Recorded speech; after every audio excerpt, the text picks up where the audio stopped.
Vamos lá, continuando as nossas reflexões da leitura com o livro A Liberdade é uma Escolha. E hoje entramos no capítulo O que não aconteceu, a prisão do luto não resolvido. Então, se você quiser aprofundar toda essa parte que nós estamos aqui refletindo, evoluindo a partir do livro, você pode acessar algumas meditações exclusivas que estarão lá no Meditare Sereniter. Tá? O link está abaixo na descrição do vídeo.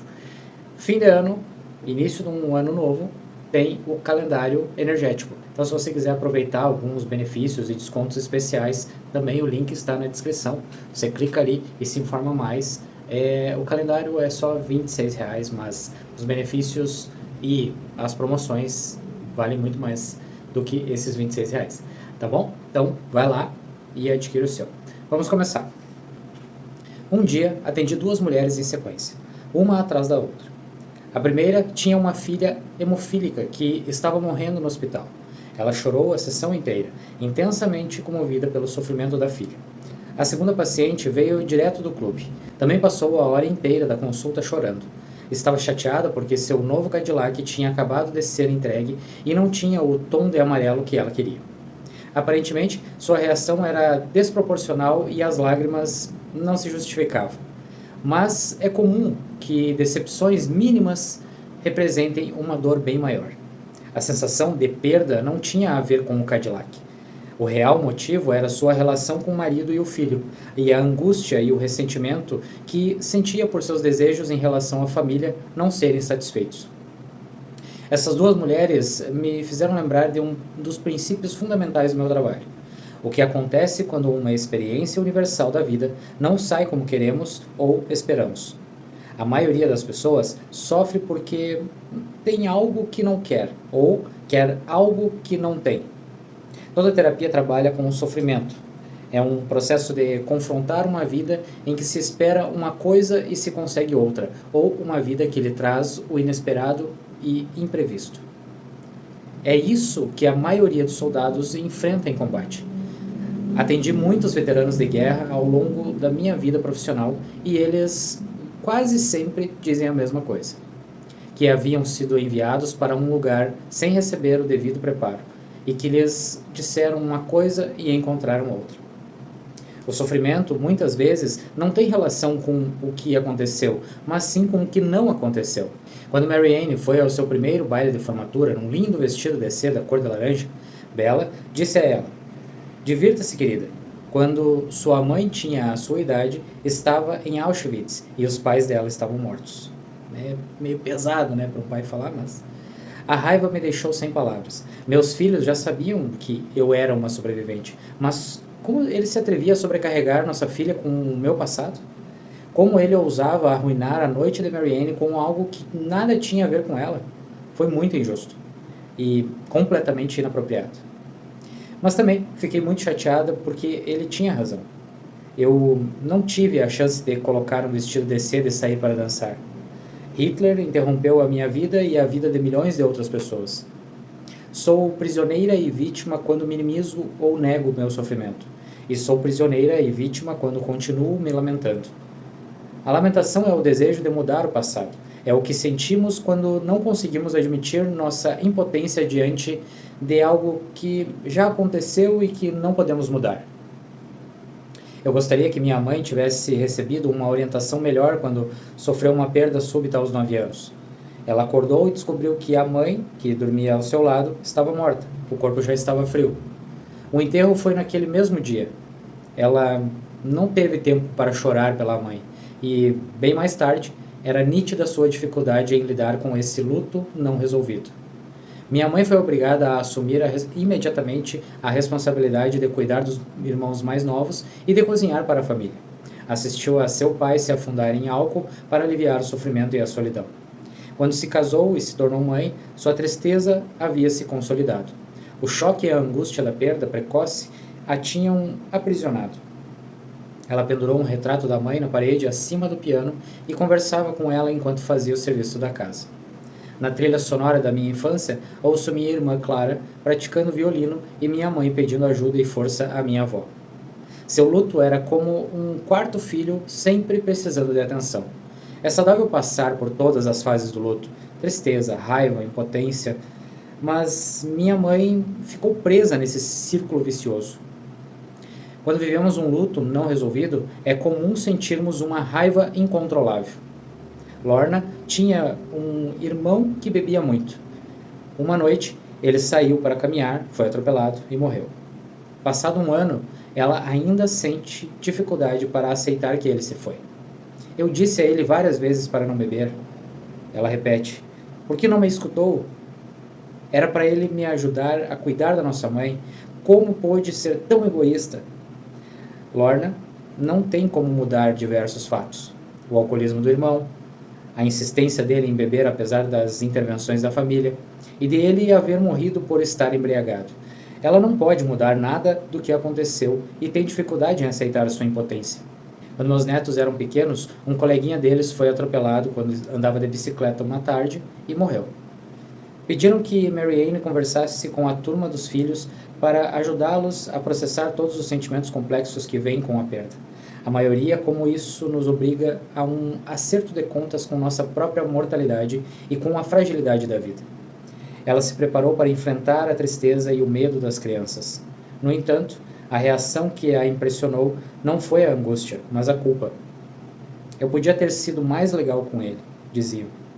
Ele podia ter ido à minha casa em vez de sair para andar de bicicleta, mas eu nunca quis convidá-lo.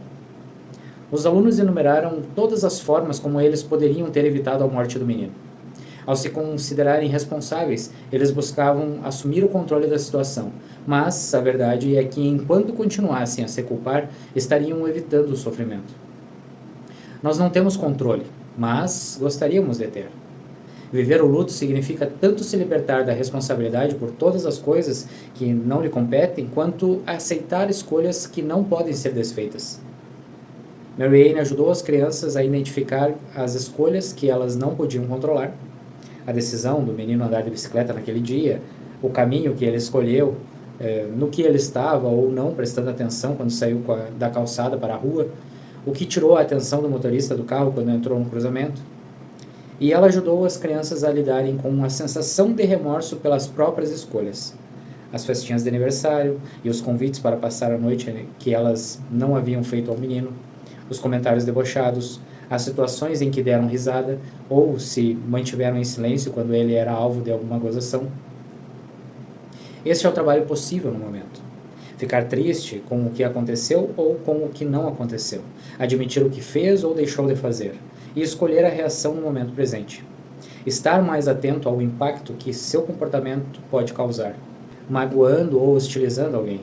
Não vai trazer seu colega de turma de volta, mas é possível aproveitar a oportunidade para se tornar mais consciente e agir com mais bondade e compaixão.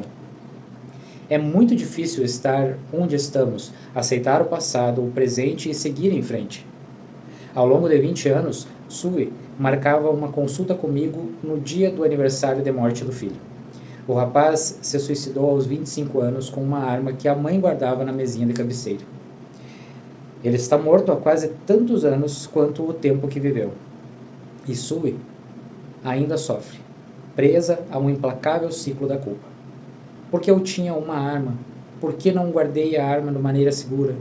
Por que permiti que ele a encontrasse? Por que não percebi a depressão e os problemas dele? Ela não consegue se perdoar.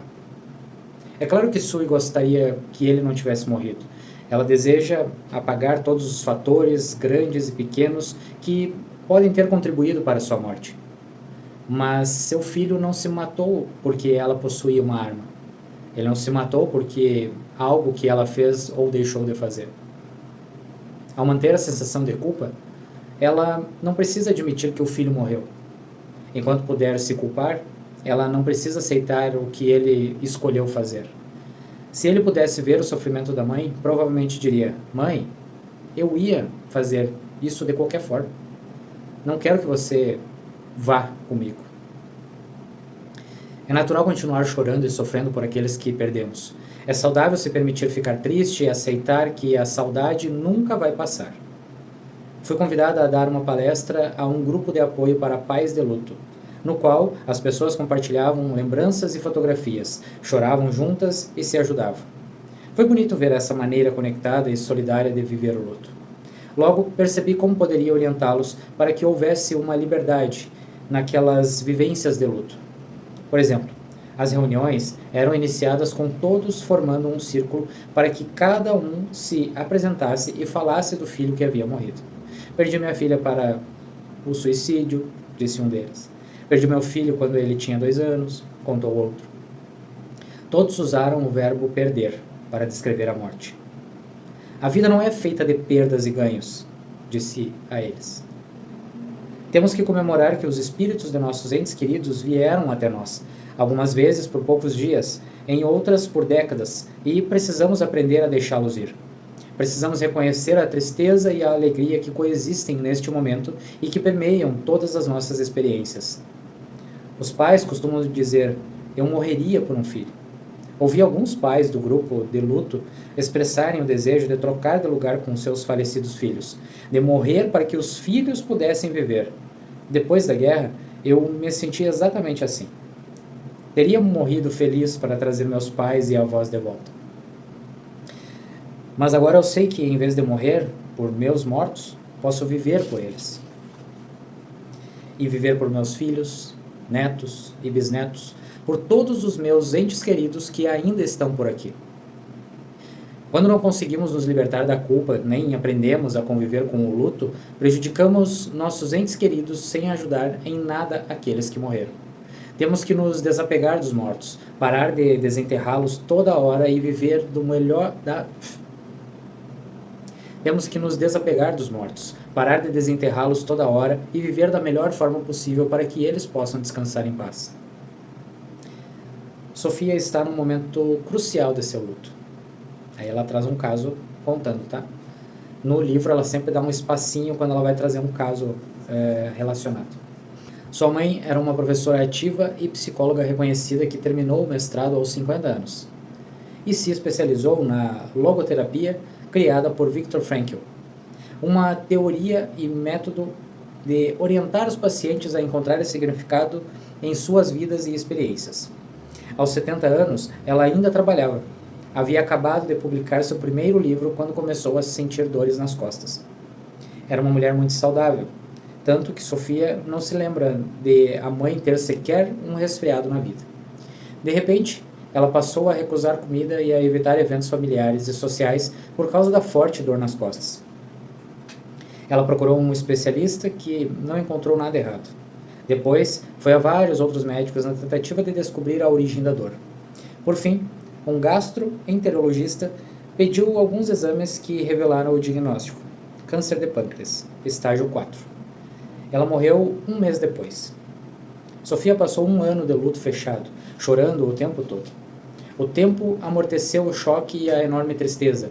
A dor já não era tão dura e avassaladora, mas ela continuava fragilizada, numa espécie de encruzilhada onde podia escolher curar-se ou permanecer presa.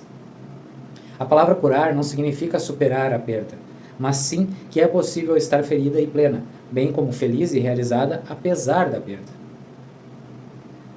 Ela morreu tão de repente, comentou Sofia. Não tive tempo de me preparar e tenho muitos arrependimentos. Você se sente culpada? Acha que poderia ter feito alguma coisa e não fez? Sim, respondeu ela. Minha mãe era tão forte, nunca achei que ela estava morrendo. Eu a repreendi por não comer, estava tentando ajudá-la, mas se eu soubesse que eram seus últimos dias, teria reagido de outra maneira. Ela ficou fixada em 2 palavras. E se? E se eu soubesse que ela estava morrendo? E se eu soubesse que estava prestes a perdê-la? Todavia, situações condicionais não nos fortalecem. Ao contrário, nos esgotam. Eu disse a Sofia: hoje você pode dizer, se eu soubesse o que eu sei agora, teria feito as coisas de forma diferente. E esse será o fim da culpa, porque você deve fazer isso por sua mãe. Simplesmente diga: eu era assim, agora começarei a cultivar as memórias que ninguém pode tirar. Você a teve por 34 anos maravilhosos. Nunca mais haverá uma mãe como ela. Nunca mais haverá outra terapeuta como ela. Portanto, valorize a pessoa que ela era e o tempo que vocês tiveram juntas. Não perca nem mais um instante se culpando, porque a culpa não produz amor. Nunca. A culpa nos impede de desfrutar nossas memórias e de viver plenamente o agora. Quando você se sente culpada, não está aberta para ser amistosa e ter intimidade. Expliquei a Sofia. Isso faz você estragar coisas belas como a memória de secar e arrumar o cabelo de sua mãe no hospital, de ajudá-la a se sentir elegante e bonita como ela queria estar em seus momentos finais. Ou a dádiva de sua mãe ter ido embora rapidamente, sem sofrer por anos e anos, incapaz de controlar seu próprio corpo. Às vezes, podemos sentir que estamos traindo os mortos se rirmos ou nos divertirmos, como se isso significasse que os estamos abandonando. O seu lugar é ao lado do seu marido, dançando com ele, enfatizei para ela. Não sentada em casa chorando por sua mãe. Portanto, livre-se dessa voz punitiva que existe em você. Não fale mais coisas como devia, podia e se. Você não é livre quando se sente culpada. Se sua mãe estivesse aqui com você, o que ela lhe desejaria? Que minhas irmãs e eu sejamos felizes, que tenhamos uma vida plena. E você pode dar a ela esse presente. Ter uma vida plena, celebrar sua vida, está à sua frente agora.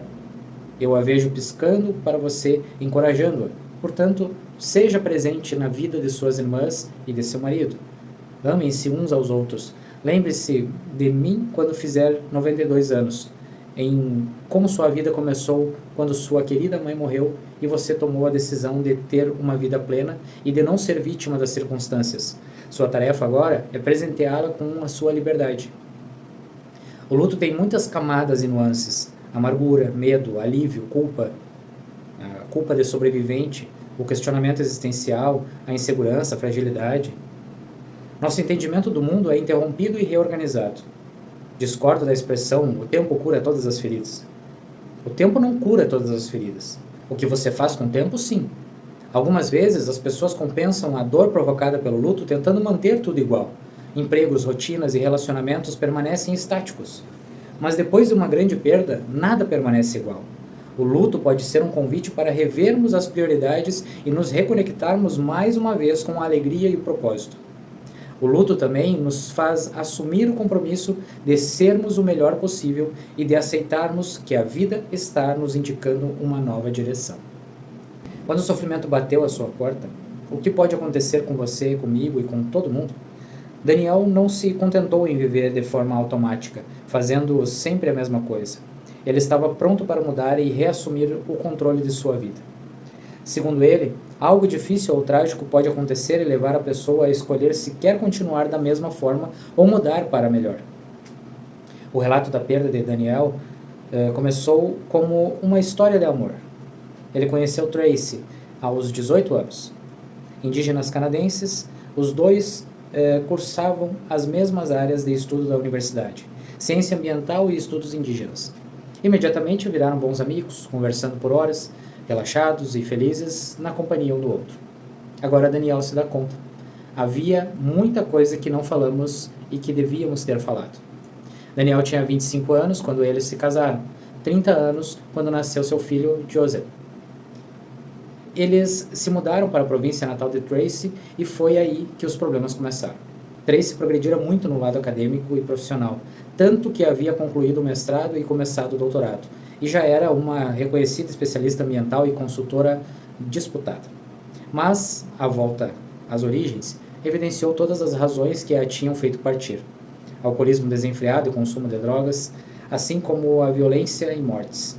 E embora Daniel ainda não soubesse, ela estava novamente perto de se deparar com um abuso, tráfico que sofrera de sua própria família.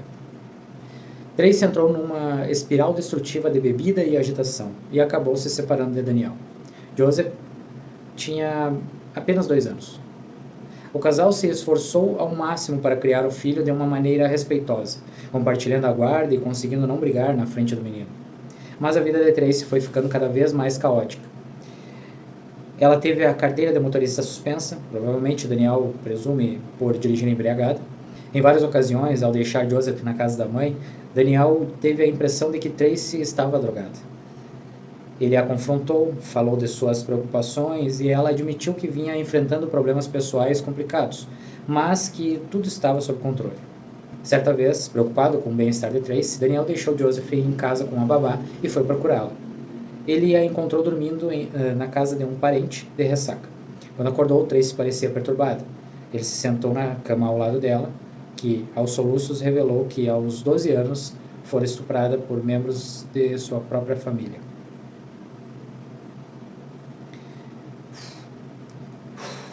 Aos 18 anos, ela confrontou os pais, mas sua mãe permaneceu em silêncio enquanto seu pai a culpava pelo que tinha acontecido. Daniel ficou chocado. Ele sabia que Tracy tivera uma infância difícil, que ela e as irmãs apanhavam muito, mas não imaginava que havia violência sexual. Isso o ajudou a entender quanto ela estava sofrendo, mas levantou uma série de preocupações. Ele disse a Tracy: de agora em diante, eu não quero que Joseph conviva com pessoas que fazem isso com uma criança. Essa é a nova regra. Nenhum contato com seus pais até que isso seja exposto e esclarecido. Ela concordou, mas um mês depois entrou com um pedido de divórcio. Um ano mais tarde, Daniel descobriu que Tracy havia deixado Joseph com um avô. Ele entrou na justiça e ganhou a guarda total do filho. Com a concordância de Tracy, Daniel se mudou para perto da família dele. Eles chegaram a planejar que ela se mudasse também, a fim de ficar mais próxima de Joseph e distante do caos de violência e uso de drogas de sua casa. Nesse meio tempo, Daniel levava com regularidade Joseph para visitá-la, e às vezes os três viajavam juntos. Tracy parecia um fantasma dela mesma, com olheiras profundas, o corpo letárgico e ao mesmo tempo agitado. Quando Daniel demonstrava preocupação, ela ficava indiferente, com o rosto tenso, mas os olhos ausentes. Então um dia, ela desapareceu. Ninguém sabe o dia exato do desaparecimento de Tracy. Algumas pessoas contaram que ela estava na companhia de um traficante. Joseph tinha 5 anos quando viu a mãe pela última vez. Foi um choque, Daniel relatou. É inacreditável. Tracy era uma mulher competente, tanto que a comunidade pediu sua ajuda no campo ambiental. Ela sempre foi uma pessoa maravilhosa. Quando penso no que aconteceu, imagino que todas aquelas coisas estavam lá reprimidas, nunca enfrentadas, nunca resolvidas. Daniel já estava sofrendo pela perda de sua melhor amiga e parceira de vida, pelo fim de seu casamento, pela perda da mãe de seu filho, mas agora a dor era absoluta e assustadora. Tracy desapareceu de repente e para sempre. É provável que ninguém jamais descubra o que aconteceu. Ela entrou para a lista de incontáveis mulheres indígenas assassinadas e desaparecidas nos Estados Unidos e no Canadá, países onde os índices de assassinatos de mulheres indígenas são até 10 vezes maiores do que as médias de feminicídios nacionais. Caraca.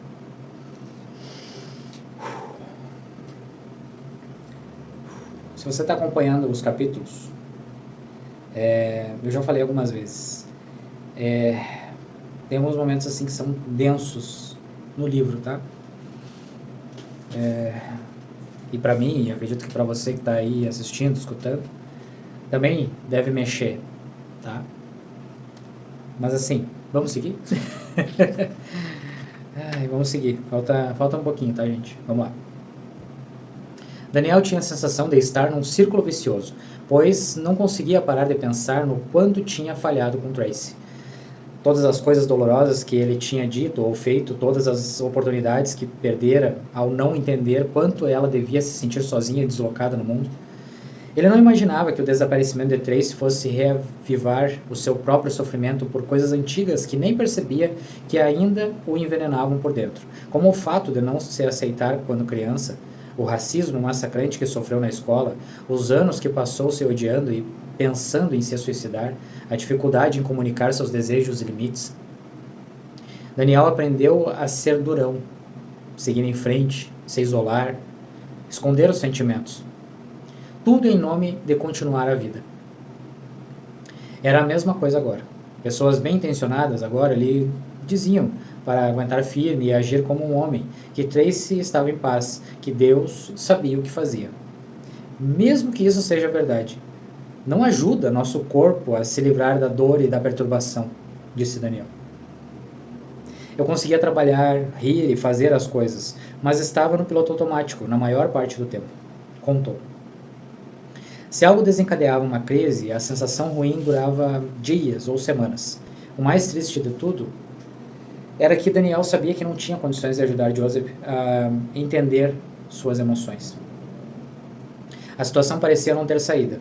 Daniel aceitou o fato de que seria uma pessoa deprimida e infeliz pelo resto da vida, mas desafiou Joseph. O que ele estava disposto a aceitar para si mesmo, não podia aceitar para seu filho.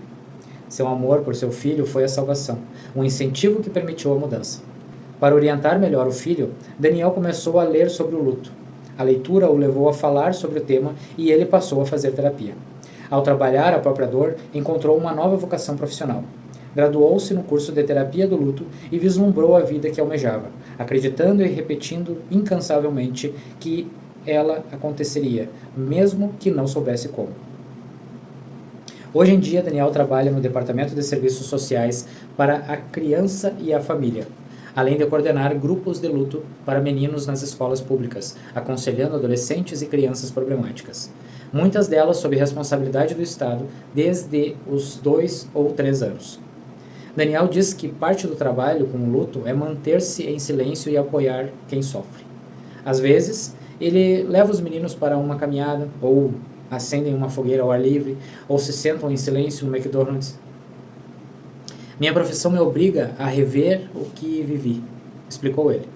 Ajudar os outros a desbravar a floresta que eu atravessei sempre me faz refletir. Cuidar de mim mesmo, manter Tracy em meu coração e permanecer atento ao que sinto e onde estou. O luto pode unir ou afastar as pessoas.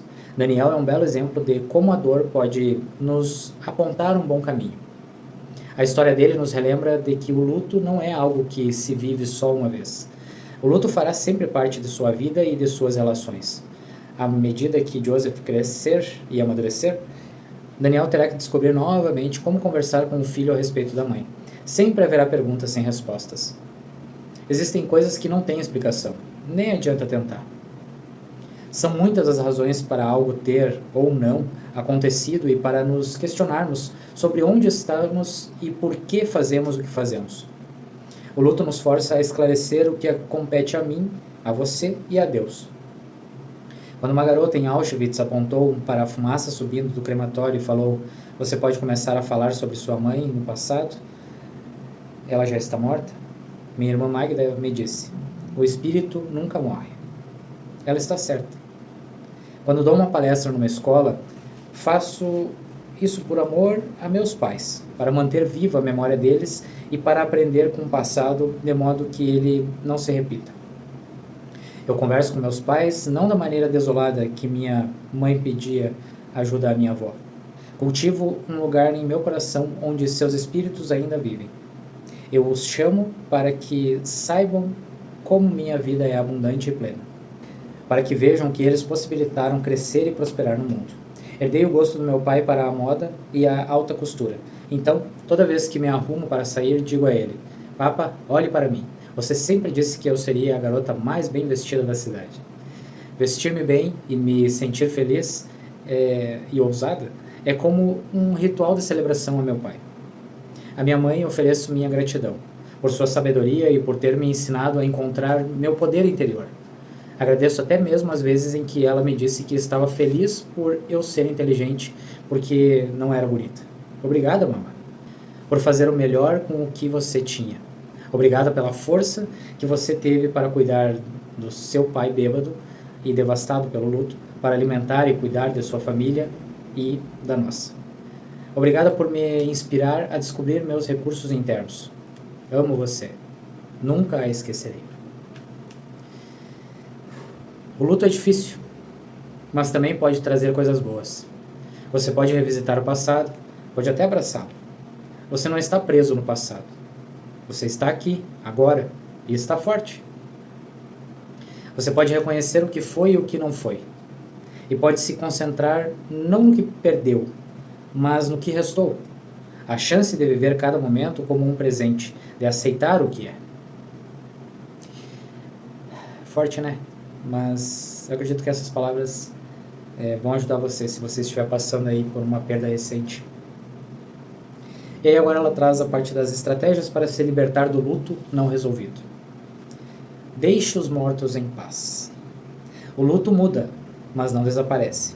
Negar o luto não ajudará você a se curar dele. Também não é útil passar mais tempo com os mortos do que com os vivos.